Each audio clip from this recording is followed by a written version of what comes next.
Most haunted places का नाम लेते हैं तो सबसे पहले सबकी ज़बान पर एक किला आता है जो कि कई सालों से हॉन्टेड है, ऐसा दावा किया जाता है।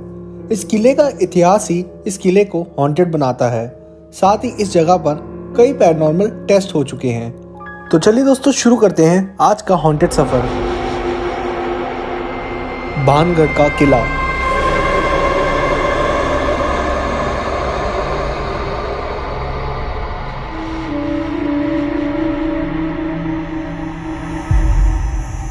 ये भानगढ़ का किला 16वीं सेंचुरी में बनाया गया था और ये राजस्थान में है।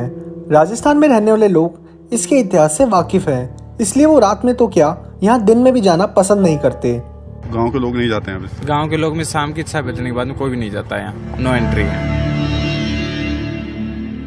ये किला भगवत दास ने अपने बड़े भाई माधव सिंह के लिए बनवाया था। ये किला सरिस्का रिजर्व के बॉर्डर पर स्थित है जो कि अलवर डिस्ट्रिक्ट के राजस्थान में पड़ता है। लेकिन जो लोग पैरानॉर्मल एक्टिविटीज में बिलीव रखते हैं वो यहाँ गए भी और यहाँ से सही सलामत निकले भी, लेकिन अपने साथ कुछ ऐसे सबूत लेकर आए जो शायद सही में काफी हैरत अंगेज थे और वो हम आपको इस वीडियो में बताएंगे। पहले आइए जानते हैं क्या इतिहास है भानगढ़ का। तो यहाँ की कहानी यूं है कि बहुत साल पहले ये भानगढ़ एक बहुत सुंदर किला था और यहाँ आसपास काफी रौनक थी क्योंकि आसपास गांव थे। और यहाँ इस किले में एक बहुत सुंदर रानी रहती थी जिनका नाम रत्नावती था। ये रत्नावती उस समय की आसपास के राज्यों की सबसे सुंदर स्त्री थी और इस रानी पर नजर पड़ गई एक तांत्रिक की जो कि रानी को किसी भी हाल में पाना चाहता था।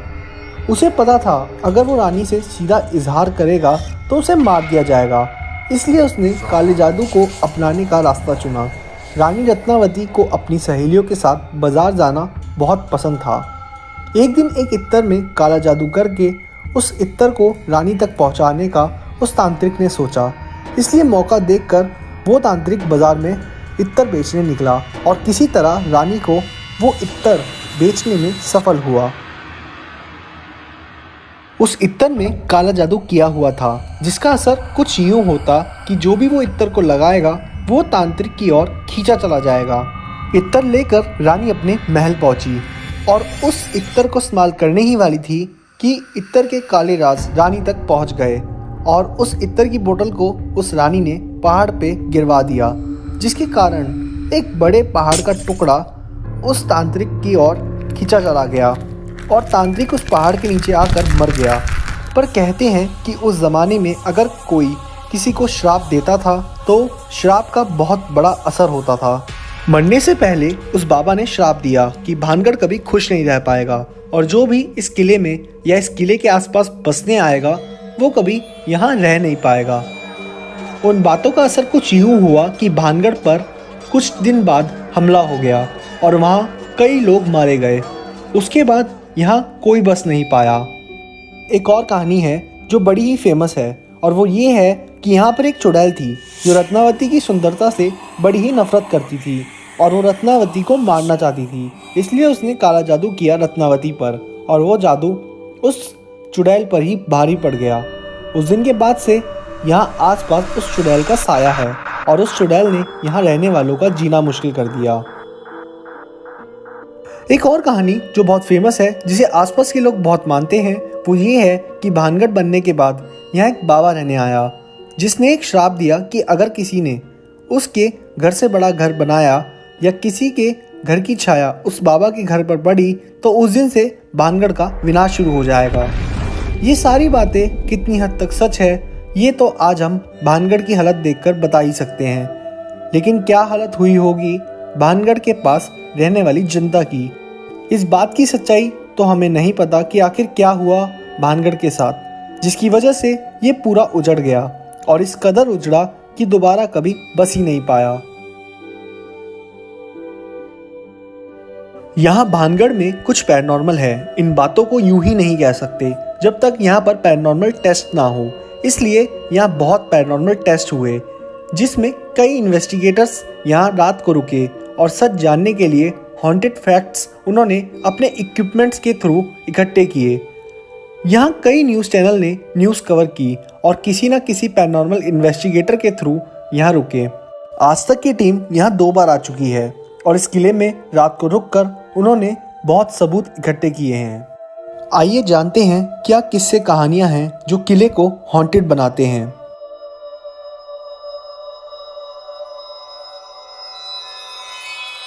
यहाँ बैठने वाले गार्ड्स अक्सर बताते हैं कि प्रशासन के मना करने पर भी यहाँ कुछ बच्चे एक बार किले में घुस गए थे और उन्होंने इस किले में कुछ ऐसा अनुभव किया जिसने गार्ड्स के भी होश उड़ा दिए। उन बच्चों ने बताया कि अंदर उन्होंने पूरा सजा हुआ बाजार देखा और ऐसी रौनक देखी जो उन्होंने अपनी पूरी ज़िंदगी में कभी नहीं देखी। बच्चे स्टूडेंट थे वो। अच्छा, क्या हुआ था? तो यूँ कर रहे अंकल जी आवाज़ आ रही थी वहाँ से अंदर महल में। बस ये बताते हैं कि रात को यहाँ पे कुछ ना कुछ आवाज़ें या ऐसा कुछ ना कुछ होती है, मतलब आत्मा और कुछ ऐसा नाइट को आता है। और मार्केट भी कुछ बताते हैं, चूड़ियों का जैसा मार्केट लगता था नाइट को। लोगों के अनुभव के हिसाब से राजा आज भी रात को इस महल में आता है और यहाँ अपनी प्रजा से बातें करता है। जिनके मंदिर में कुछ शक्तियाँ हैं जो इंसानों को अपने होने का एहसास कराती है। डांसर्स के कक्ष में से घुंघरू की आवाज़ आना। आज भी यहाँ एक कमरा है जिसे डांसर्स की हवेली कहा जाता है और वहाँ बहुत लोगों ने बहुत चीज़ें महसूस की है। हम जाते नहीं अंदर, किसी भाई के साथ में हो जाता है। एक दिन 10 दिन पहले नौरतावे की बात थी ना, उस दिन एक आदमी यहाँ गेट से आगे खत्म हो गया था। इस महल में घूमना इतना आसान नहीं, क्योंकि लोगों के हिसाब से यहाँ आप अकेले नहीं होते, आपके साथ कोई और भी होता है। और भी कई जगह है इस किले में जो कि हॉन्टेड है और इसे हॉन्टेड बताने वाले हम नहीं, ना ही न्यूज़ चैनल है, बल्कि प्रशासन भी इस बात पर यकीन करता है और शायद आज आप भी इस किले को हॉन्टेड मान ही ले। लोगों के हिसाब से इस किले में रात में कुछ ऐसा होता है जो आम इंसानों के लिए देखना, महसूस करना बहुत डरावना है। कहा जाता है कि दिन में जितना सुनसान वीरान ये किला दिखता है, रात में इस कमी को पूरा करने वाले भूत इसे रौनक से भर देते हैं। इसलिए तो भानगढ़ का एक और नाम है भूतों का गढ़, यानी भानगढ़। रात में ये भानगढ़ वही भानगढ़ बन जाता है जो ये था। जिस तरह की बसावट इस किले में थी और इसके आसपास जो भी बाजार थे वो सब अपने आप शाम ढलते ही उजागर हो जाते हैं और जिस भी बदकिस्मत ने इस डरावने मंजर को एक्सपीरियंस किया वो ये सब बताने लायक नहीं बचा। कई और चीज़ें हैं जो यहाँ देखी जाती है, जैसे यहाँ के बंदर जब बैठे होते हैं तब उनकी नज़र पहाड़ की चोटी पर बने एक किले पर होती है। कहते हैं कि उस किले में वो तांत्रिक रहता था जिसकी नज़र ऊपर से पूरे महल पर होती थी। अब बंदर ऐसा क्यों करते हैं इसका कारण किसी को नहीं पता। एक और रहस्यमय बात जो टूर गाइड्स बताते हैं वो ये है कि महल के ऊपर एक छोटा सा मंदिर था जहाँ रानी बैठा करती थी। रोज़ सुबह वहाँ पर एक गुलाब का फूल पाया जाता है। इसका मतलब रात को कोई आता है और वहाँ फूल रख कर चला जाता है, लेकिन दूर दूर तक कहीं भी गुलाब का फूल नहीं मिलता और ना ही उगाया जाता। कहते हैं कि उस तांत्रिक की आत्मा वहाँ ऊपर रहती है और वही है जो रोज़ रात को रानी के नाम फूल रखता है।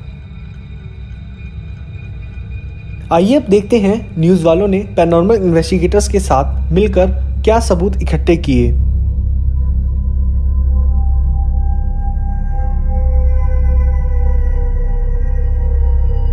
सबसे पहले न्यूज़ की टीम और पैरानॉर्मल इन्वेस्टिगेटर पहुंचे जिनके मंदिर।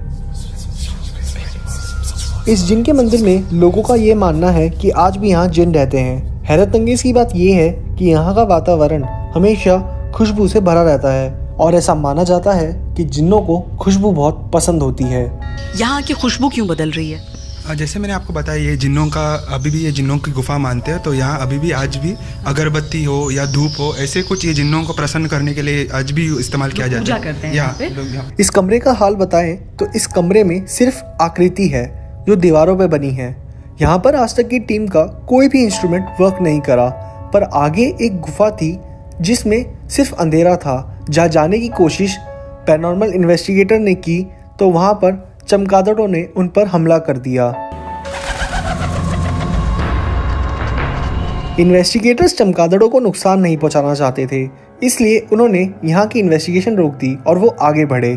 आगे बढ़ने के बाद वो पहुंचे राजा के महल, जहाँ ये बताया जाता है कि आज भी वहाँ दरबार लगती है और एक खजाना भी है जो भानगढ़ के किले में छुपा हुआ है, जिसे बचाने के लिए राजा के रक्षक हैं। इस टीम ने अपनी तहकीकात शुरू की, जहां उन्होंने इस्तेमाल किया EMF रीडर। EMF रीडर यानी इलेक्ट्रोमैग्नेटिक फील्ड रीडर, जो कि ऐसी तरंगों को पकड़ता है जो कि बिजली से बनती है और आत्मा भी अपने होने का एहसास इसी तरंगों से बताती है। इस महल में हर जगह EMF रीडर नेविगेट किया और EMF रीडर में चेंजेस दिखे। इसकी सुई एकदम से मूव हुई, जिसका मतलब वहाँ कोई एनर्जी तो थी। इस रीडर में एक क्वेश्चन के बाद बहुत फ्लक्चुएशंस हुई और वो क्वेश्चन था, क्या यहाँ कोई है? इस क्वेश्चन के बाद EMF रीडर में हरकत देखी गई, लेकिन उसके बाद धीरे धीरे EMF रीडर बिल्कुल नॉर्मल हो गया। ये क्या था, ना तो आज तक की टीम समझ पाई और ना ही इन्वेस्टिगेटर्स, पर जो भी था बहुत दिल दहला देने वाला था। इन्वेस्टिगेटर अक्सर डायरेक्टली बात करते हैं और उन्होंने राजा के महल में एक डायरेक्टली क्वेश्चन पूछा, और वो क्वेश्चन ये था कि अगर उस राजा के महल में कोई और भी है तो वो आवाज़ करके बताए। और जैसे ही ये बात बोली तो एकदम से किसी चीज़ के टकराने की आवाज़ आई। क्वेश्चन करने के बाद इस आवाज़ का आना बहुत ही अजीब था। ये आवाज़ किसकी थी? ये सवाल इन्वेस्टिगेटर्स को परेशान कर रहा था। यहाँ महल में कई जगह EMF रीडर कामयाब हुआ, इसलिए इस EMF रीडर को आगे भी इस्तेमाल किया गया और एक और कमरे में EMF रीडर को लगा दिया गया। वहाँ गौरव ने क्वेश्चन किया कि अगर इस महल में कोई और है तो वो इस EMF रीडर के पास आकर बताए।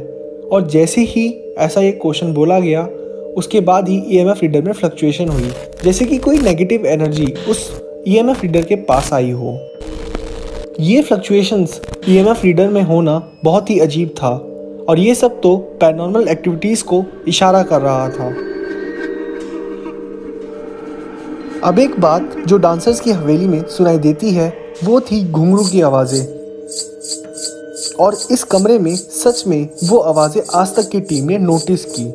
भानगढ़ के किले में एक कॉरिडोर है जिसे बहुत भूतिया माना जाता है, और वहाँ पर एक फिगर कैमरे में रिकॉर्ड हुई थी। ऐसी एक पिक्चर इंटरनेट पर बहुत वायरल हुई थी। इस बात में कितनी सच्चाई है, इसलिए अब इन्वेस्टिगेटर्स इस कॉरिडोर में गए। यहाँ इन्वेस्टिगेटर की टीम ने इंफ्रारेड मोशन सेंसर यूज़ किया, जो किसी भी तरह के मोशन पर जल उठता है, और उसे इस कॉरिडोर में सेट कर दिया गया। और फिर कुछ मिनट बाद वो सेंसर जल उठा। ये कैसे हुआ? क्या सच में वो कॉरिडोर हॉन्टेड है? यकीन कीजिए, सबूतों को देखकर हमारे लिए भी वीडियो बनाना बहुत डरावना है।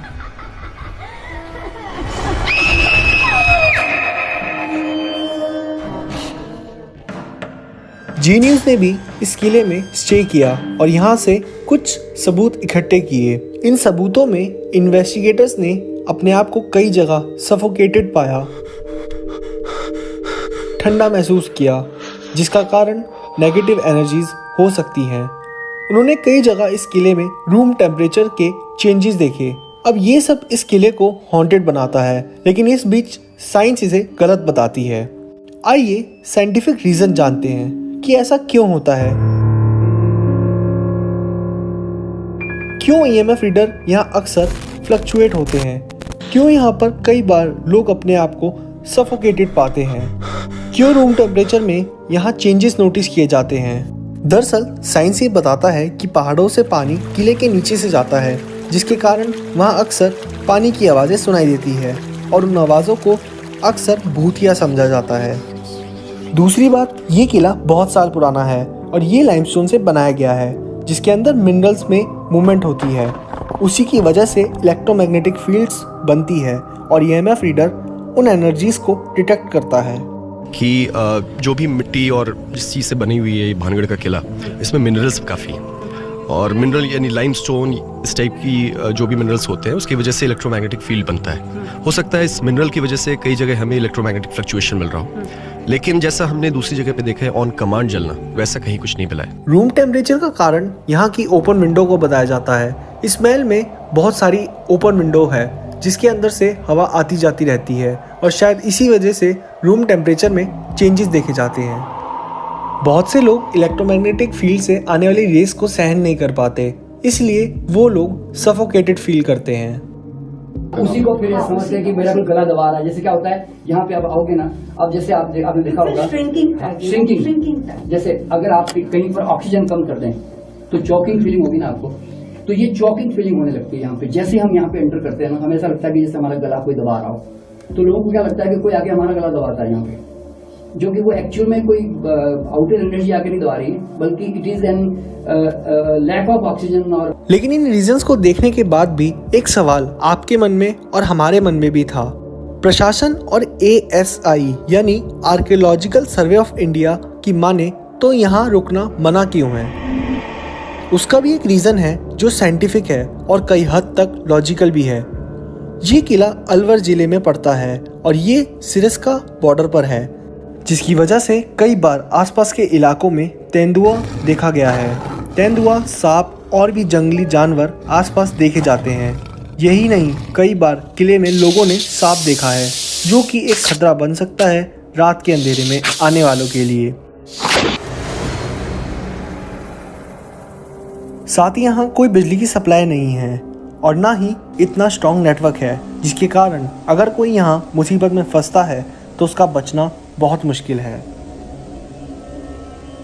ASI के हिसाब से भानगढ़ रातों रात तबाह हो गया और उसका रीज़न इस पर हमला हुआ था, जिसकी वजह से कई लोग मारे गए थे। कई चट्टानों को इस किले की ओर छोड़ा गया था, जिसकी वजह से सब मलबे में दबकर मर गए और कई घर मलबा बन गए। पर इस बीच यहाँ आज भी खजाना मौजूद है और ये बहुत होगा, जो कि मलबे के नीचे महल की गुप्त गुफाओं में होगा। पर इन गुफाओं में जाने की, मलबे को हटाने की इतनी मेहनत कौन करेगा? क्योंकि खजाना है, इस बात का भी कोई पूरा सबूत नहीं है। कई लोगों का मानना है कि इस किले में कुछ भूतियाँ नहीं हैं। यहाँ की कहानी किस्से सिर्फ इसलिए हैं ताकि लोग इस महल से दूर रहें, ताकि लोग इस महल की बची चीज़ों को खराब ना करें। क्योंकि अगर उन्हें पता चलेगा यहाँ खजाना है तो वो महल को नुकसान पहुँचाएंगे, जिसकी वजह से एक मॉन्यूमेंट खराब होगा, साथ ही इसके पास रिजर्व को इफेक्ट पड़ेगा। इसलिए इन भूतिया किस्सों को इतनी हवा मिल रही है। वैसे भी अगर देखा जाए, जो तांत्रिक था वो इतना शक्तिशाली कैसे हो गया कि उसके एक श्राप पर पूरा भानगढ़ श्रापित हो गया? ऐसे कैसे हो सकता है, जबकि उसने अपने काले जादू का प्रयोग गलत हिसाब से किया और वो एक गलत इंसान ही था। देखा जाए तो नेगेटिव एनर्जीज का होना भानगढ़ में ये कोई डिवाइस कंफर्म नहीं करती और ना ही यहाँ पूरी तरह साइंटिफिक रीज़न अप्लाई होते। कमाल की बात तो ये भी है कि यहाँ हमला हुआ, ऐसा कोई हिस्ट्री इंसिडेंट भी नहीं लिखा गया। शायद हम लोग आज भी भानगढ़ की हिस्ट्री से अनजान हैं। आज की इस वीडियो में बस इतना ही, पर जाते जाते आप सभी लोगों से एक सवाल, आप लोगों का क्या मानना है? क्या सच में साइंटिफिक रीजंस की वजह से यहाँ पर कोई बस नहीं पाता, या फिर आज तक हम भानगढ़ की हिस्ट्री से अनजान हैं? इस बात पर अपनी राय ज़रूर दीजिएगा।